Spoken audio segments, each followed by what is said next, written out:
Nĩ mũcemanio rehete hamwe abitha rũhonge rwa ũrũgamĩrĩri wa maĩ na ene ndemu 50 na muoroto wa kwarĩrĩria njĩra cia kũhũrana na hathara na ikuũ iria ikoretwo ikĩyumĩria rĩrĩa ndemu ciauna. We don't want to see what happened during the Solai. That's why we are now trying, as the chairman said, that now we want to make sure that no life will be lost again in Kenya. So we're trying our level best to make sure that now we follow the law. And you see what most important thing is now the owner or the operator to understand his role. You know what a dam can do. It's a very patient giant. But when a dam loses its patience, it will wreak havoc in of course, society, causing loss of life, destruction to the environment, and of course it will have a lot of cost implication.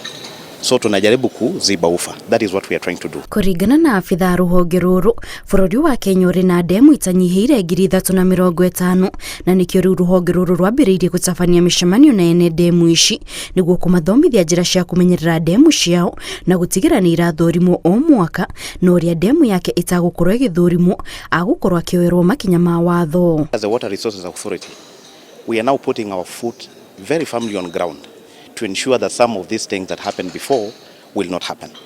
The Solai issue and many other issues that happened, of course, gave us a few lessons that we would want to learn from and ensure that the same does not happen again. It will have a lot of implications if you do not align yourself to the regulation of the Water Resources Authority as a dam owner. Abitha ya maugĩte ndemu irĩ na ũguni mũnene harĩ kũgetha maĩ ma mbura marĩa mangĩhũthĩrwo hĩndĩ ya ng'aragu, ĩndĩ wĩra wa kũmenyerera ndemu ici wagĩrĩire gũkorwo ũrĩ wa ene no ti thirikari. If you have a dam, yes, we are going to regulate you.